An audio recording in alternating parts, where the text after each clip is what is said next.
Hello and welcome to another episode of Leader Generation brought to you by ModApp.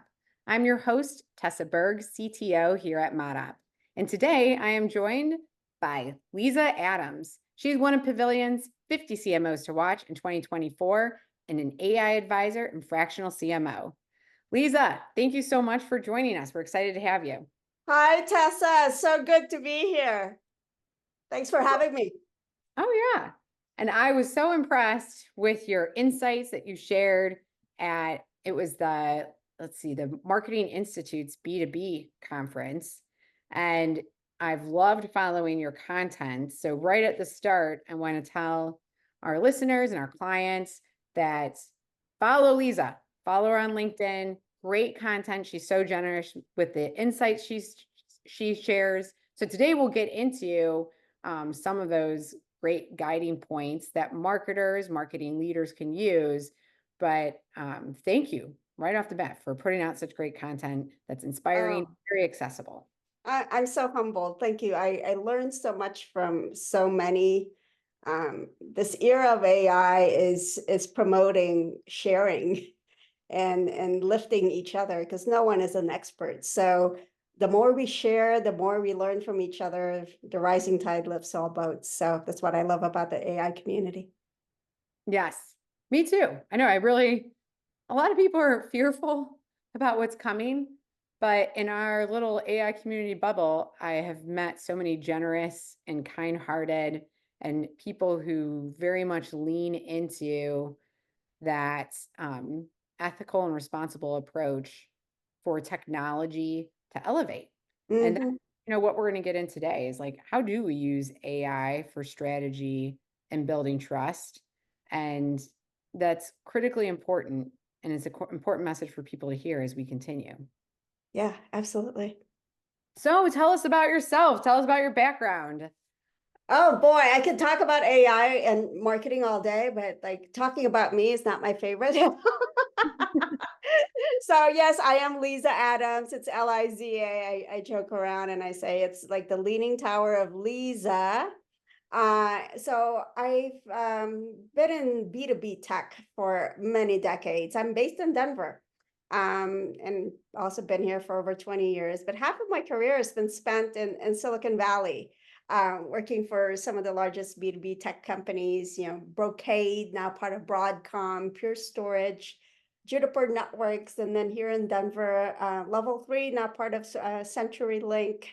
And then I also worked with some SaaS companies. Smartsheet was one of them.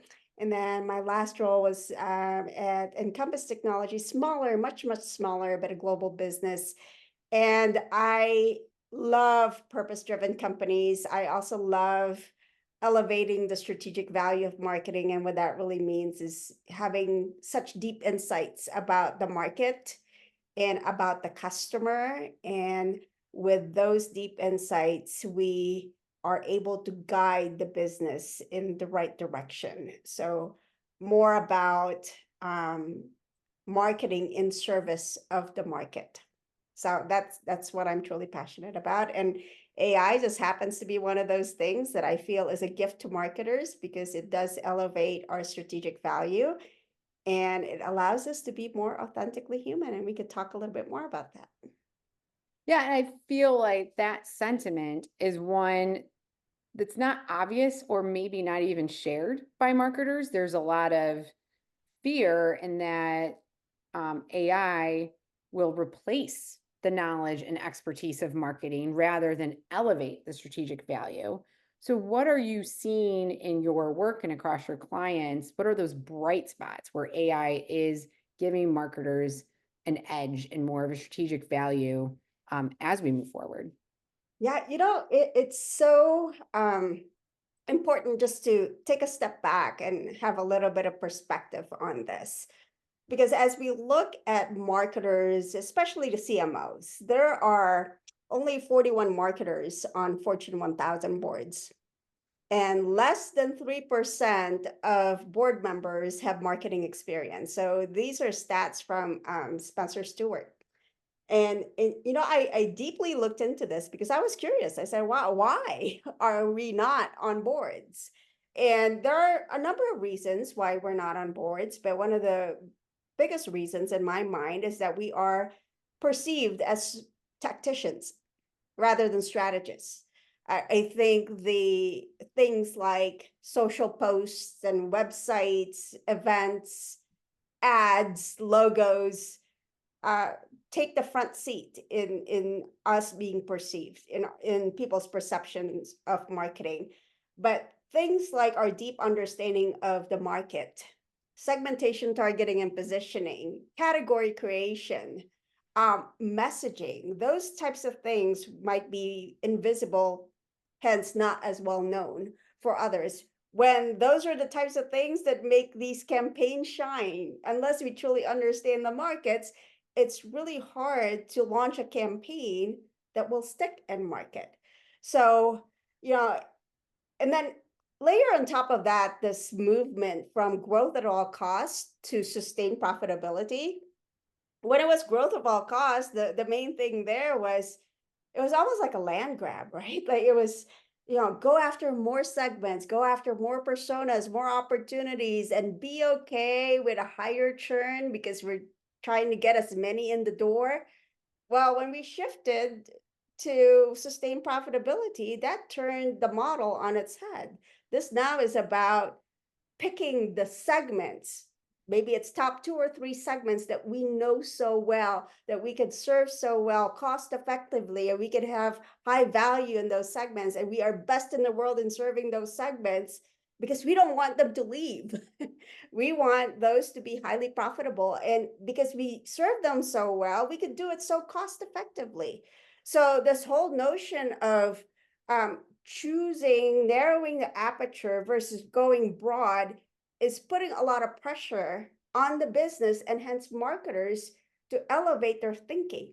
Because if we just continue with broad marketing, going after more segments, and we have this product market fit misalignment, it is literally, and then we infuse our campaigns with AI, it will accelerate and put a spotlight on this misalignment. I joke around because I say, it is like doing an all-out campaign for snowblowers in Florida.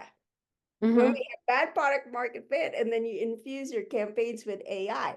So I think it now, with AI, we now can use it to help us figure out in what segments of the market we should go after, analyze the market, analyze all this data, and with all that capability, we will be able to pick and choose the right ones.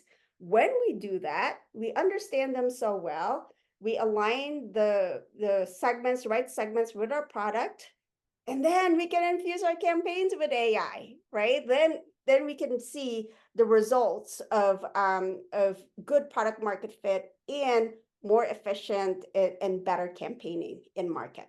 So that you can kind of just see from that example how AI will push us to really make some strategic decisions rather than doing it the same old way that we've ever done it before. And I truly believe it's almost a gift to marketers, and we should embrace it fully and flip the perceptions on its head.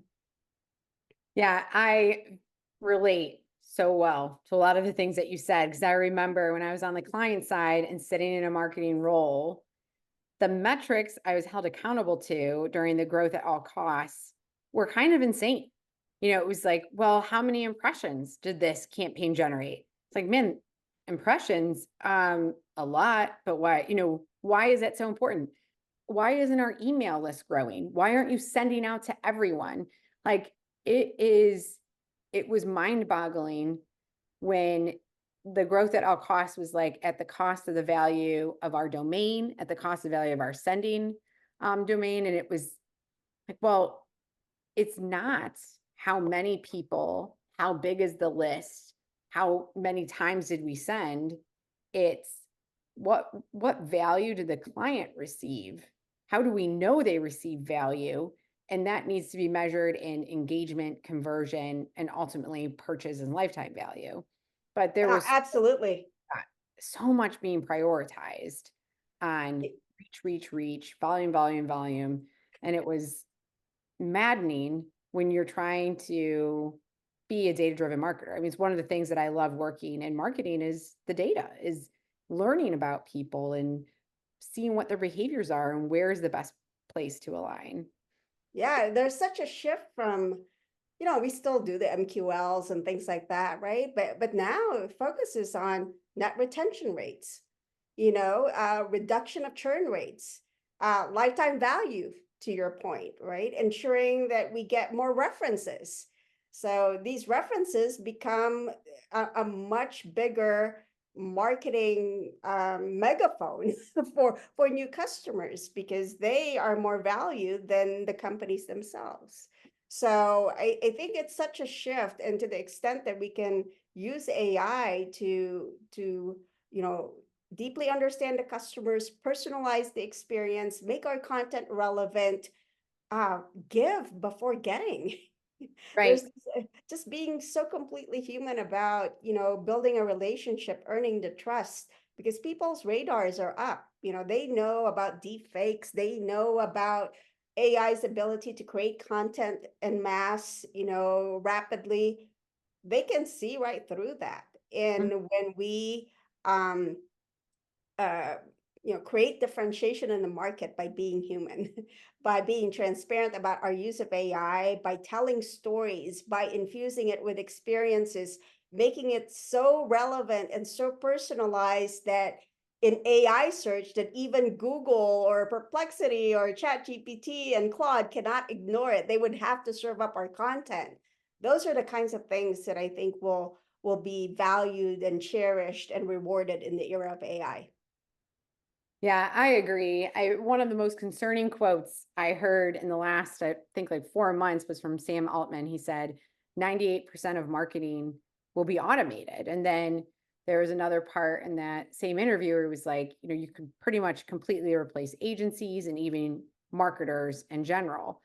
And it was such a disservice to one, what marketing is, to your point. It's not just ads. Yes, you can automate the creation of ads, images, all that stuff, voice, music now. But there's a word that I'm hearing surface more and more out of like our creative teams and where I'm seeing strategic thinking shift, and it's feedback loops. So if I can automate a lot of the doing, how am I getting creative about measuring the value I'm creating, and how does that feed back into the experiences that we're now able to keep optimizing for people? And that's where, again, marketers are strongest. It's the passion for wanting to serve, for wanting to provide value. And it's shifting from, how many ads do you churn out to how are you measuring the value of that ad or the value of that website or the value of that communication? And how is that continuing to serve both your business and your customer? Yeah. Yeah. And that quote has gotten some airtime, I know. especially with us marketers, right? And I don't completely discount it because, you know, the AI that we see today is the dumbest AI that we'll ever see going forward. And we don't know what this thing is going to look like, 6 months, 12 months, 5 years from now, right? But I do believe in embracing it ethically so that we can steer it. We don't know what the future holds, but when we're literate and we understand it, then we have a better shot at making the right decisions for ourselves, whether it's for our career, our families, our teams, the business, and then ultimately society. So while it might be a scary thought, I think we have such a responsibility as marketers, not just for ourselves, but for the next generation of marketers to figure out how to steer this. Right? Mm-hmm. And and I think marketing in and of itself, the craft is evolving.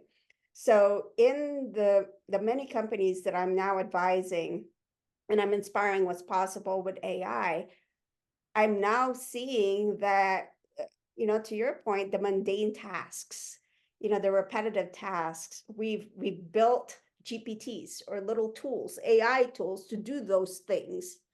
The reason we do those things is in the past, we didn't have time to do strategies. We didn't have time to do this, deep thinking when it comes to understanding our customers in the market landscape and how we create categories. We didn't have time to review all of these customer interviews, customer insights from call transcripts, right? Now AI is able to do that. It's able to distill some of those insights. And then now we have a broader and deeper picture about the market. With that kind of a framework, we can now make decisions, better decisions. So when I think about AI, it's not just about faster. It's not just about better. I actually believe marketing teams and businesses that will go beyond faster and better will be leading the charge. And what's beyond faster and better? It's not just stopping with our existing processes, making those faster and better. It's actually rethinking and reimagining how we do things. And that's a lot of human power, right? Like it's our creativity, it's our strategy, it's our experiences that will allow us to go beyond thinking how we do it today and just making it incrementally better. We are now going to redesign and reimagine how it could be. So how marketers might be working today might be very different with how marketers will be working in the next, let's say, 2 to 5 years. Just like a great example would be like Lyft and Uber, app-based rideshare. Like if we were just looking at incremental improvements, we probably would have had more taxis and maybe some software that allows us to hail a taxi online, right? But instead, we now have Uber and Lyft, a very different way of thinking about it. Before we said we would not get into a stranger's car. Now we're getting into a stranger's car. We're asking them to take us everywhere and including tipping them. And we're relying on the number of stars on the app to determine whether it's a trustworthy driver. So it's just such a different way of thinking. And I think companies and marketers that can go beyond faster and better with the use of AI will be the ones that lead the charge. Yeah, no, I agree. But that's such a big challenge. Like, how do you, because change and humans, much less marketers, don't really love change. And especially for us that are more senior in our careers, we've gotten really good at doing what we do. We've probably gotten very good at making processes more efficient over time. So how do you build trust with marketers and with clients to say, hey, doing it differently is going to work, and doing it differently is where we need to go to elevate strategically? It's such an important question. And I empathize with a lot of people because, the technology is not even the hardest part of this. People are the hardest part of this transformation because change management is super hard. We've gone through this, many inflection points. I've gone through it, like internet, cloud, mobile, social, SaaS, and then now AI. Like we went through it, and I think this one is more nebulous. This one is arguably the most impactful one that will change the way we work and live. And not everybody is in that same space that, hey, I need to learn this thing and I need to understand, I need to embrace it, and I need to use it responsibly. And I think we need to be super empathetic to where everyone is in that journey. Because there are people who outright fear AI, and fear paralyzes people. And, some ignore that it's even happening. And then there are those that are embracing it fully, like pushing it to its boundaries. Can't wait for the next launch of OpenAI's new model, GPT-5, 6, you name it, right? I can't wait for AGI. The example that I give is my husband. He's a published author of young adult science fiction novels.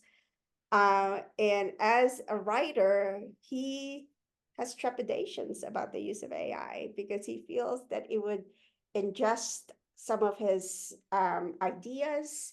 It would just ingest his books, and then it would ultimately be able to write the next series of his novels. So he has some challenges in thinking about how to use AI from that perspective. But at the same time, he is also a right leg amputee from childhood cancer, and he so embraces AI from a robotics perspective because he knows that it can change the way people work and live for those people who have disabilities. So I think this discussion around the acceptance and use of AI in so many instances is such a personal one. And we need to give ourselves a lot of grace in the journey and a lot of respect for where everyone is. But I do feel that what has worked, at least for me, in talking with my clients is regardless of where you are on that spectrum, and where you are might differ depending on the use case, just like my husband is, it is so important to just understand it.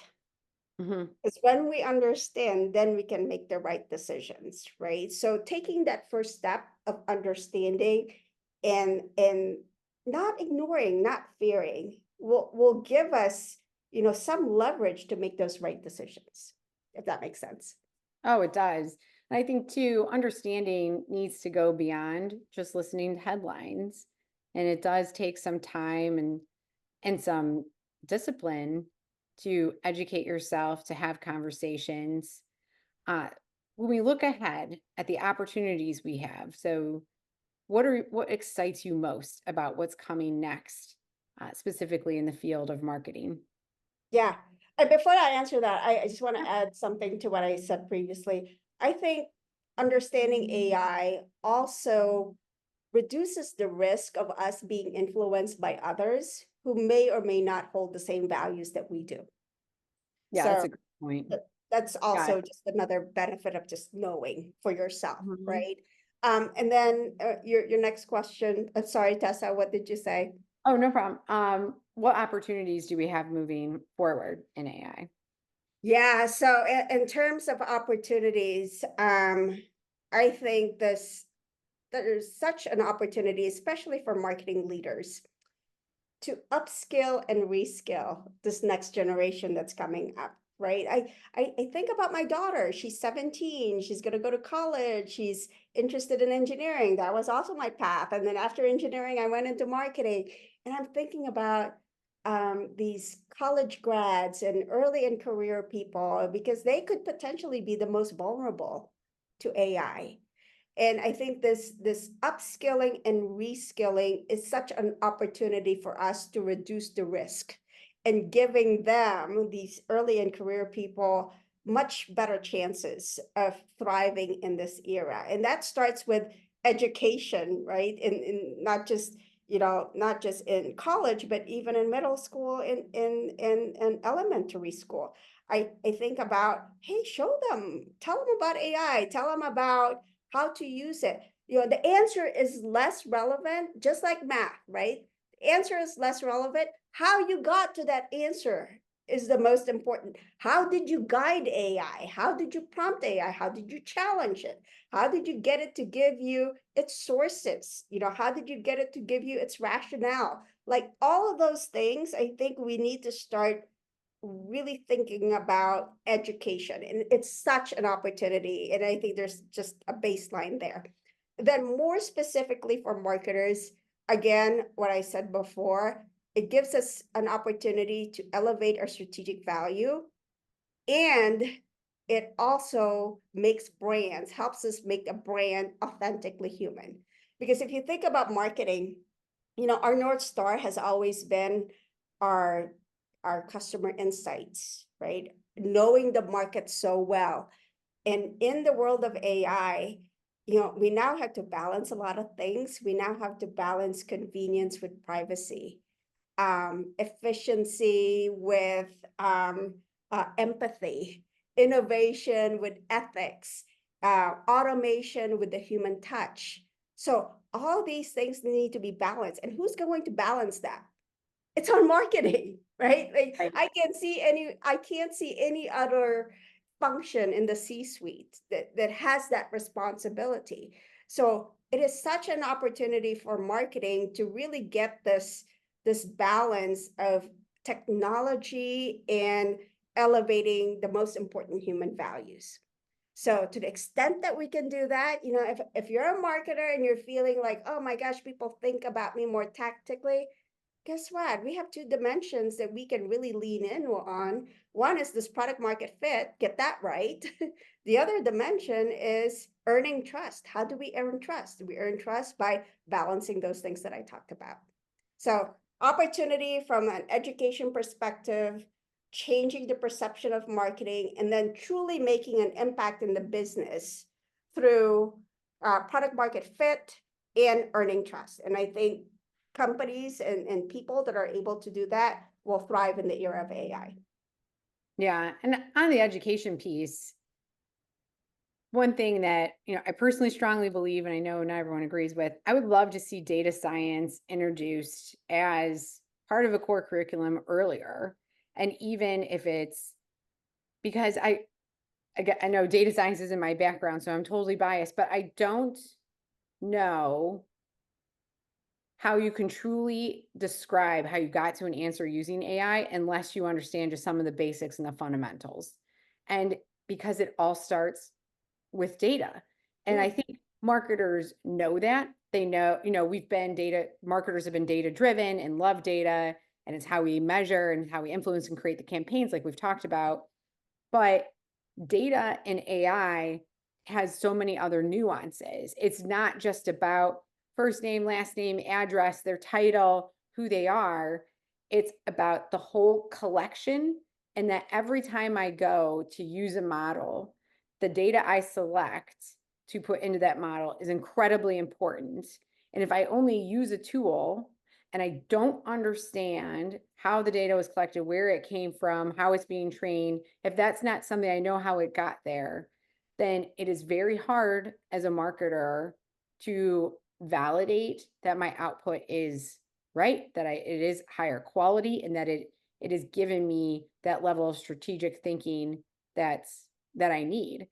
And so I think there is a huge opportunity, and I hope, just like math, and you don't just hand kids calculators. I've seen a lot of where people are like just starting to train on the tools. And it's like, before we hand them the tool, can we hand them the science? And, it doesn't have to be like everyone has to be a data scientist, but it's like just that base understanding, I hope, starts to get introduced earlier. Yeah, it's such an important point. Because one of my good friends, Andy Crestodina, just fantastic digital marketer, he says that AI stands for average information until we actually apply our expertise, guide it with our expertise, guide it with our knowledge, and feed it good data. Yeah. Otherwise, bad prompt, no data, you're going to get the average of everything that it's been trained on, which is 85% of the internet.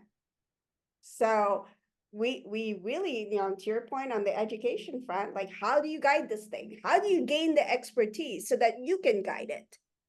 So how like, I can't guide it to be like a pilot because I don't have that expertise. I can't fly a plane, but my gosh, I can guide it like no one when it comes to segmentation, targeting, and positioning. I can guide it how to create categories, those kinds of things. So that's super important. The data, what's interesting about data is there's hardly anyone talking about it. Right. But it's so critical, right? Like we all know that we have bad data, messy data, incomplete data, missing data, all sorts of things. I think AI will push us to fix that problem because unless we fix it, we're going to be feeding it bad information and garbage in, garbage out. So, Mm-hmm. whoever is doing the data strategy for the company, that is yet another job that it's going that AI will elevate because it will require good data. I mean, data is fuel for the AI. That's why every AI company in the world wants to have a partnership with a media company because they have all the data. It thrives on data. That's the food, and that's what keeps AI alive. Yeah. And to your earlier point, I think that if marketers start to get the training, the education on data, because it's different kinds of data. Like we have to open up how we describe data and what is good quality data. Not only will you have a seat and where how your company uses AI, the innovation they build, how to do work differently, but those board seats will start to increase because it is a currency. Like this is That's where right. we're at. Yeah, yeah. So this has been an amazing conversation. But if I'm sitting here and it's like a lot of information, where can people learn more? Where can they start to get the right types of skills or have the right conversations? Any resources you recommend? Yeah. So, especially for marketers, I would highly recommend the Marketing AI Institute. So look them up, and they have a lot of great resources from, use cases to strategy to trends. Paul Reitzer, who is the CEO of the marketing and founder of the Marketing AI Institute, has a weekly podcast called The AI Show. And I don't miss it because it's hard to follow the key people in AI because there's so many of them. But Paul and his team follow them, and I feel like if I can once a week listen to him, then I feel like I'm staying on track and don't feel so far behind. And then I am also speaking at the Marketing AI conference in September 10th through the 12th. That's also put out by the Marketing AI Institute. And it's just such a great conference because it has such a diversity in topics from strategy to applied AI, from tactics to ethics, all sorts of things. It also has a very diverse slate of speakers. And, if AI is going to benefit all of humanity, we have to have representation from all of humanity. And that means diverse perspectives, diverse cultures, diverse backgrounds, races, and gender. And I think the MACON, the event, does a really great job at that. Yeah, I agree. We will be at MACON as well. And that's MAICON if you're Googling it to get tickets. And Liza has a code, Adams 100 to get a discount. We have a code ModOp 100. But one of the things I love most about that event is you do leave feeling more confident and inspired. So for people who are, concerned, have a little bit of anxiety, one that's totally natural. I think we all do. But you'll connect with people in the same place, and the talks are just so inspirational. It's a great place to get that confidence, get direction, and make connections with a really supportive community. Yeah, there's such a sense of community. That's such an important point. And it doesn't end at MACON, right? Because there's a Slack community and you build these relationships. And like I said, in the AI community, there's just so much sharing because no one is an expert. So it's when we share that we elevate each other, and ultimately, I'm hoping all of humanity. Yes. So come see Liza at MACON. Come see us. But if people want to reach out to you directly, Liza, what's the best way to get in touch with you? Yeah, so follow me on LinkedIn. And I generally post a lot of my experiences, what works and what doesn't work with AI, especially as it relates to strategic marketing. I post about strategy as well as tactics, how to use AI. So it's just Liza Adams. Find me on LinkedIn. And my website is growthpath.net. Perfect. Well, thanks so much for joining us again today. It's an awesome conversation. And yeah, I'm excited to meet you in person at MACON. Thank you. I'm looking forward to it. And thank you again for inviting me. It's been such a pleasure. If you want to hear more episodes of Leader Generation, you can find them at modop.com. That's MODOP.com. Until next time, have a great week.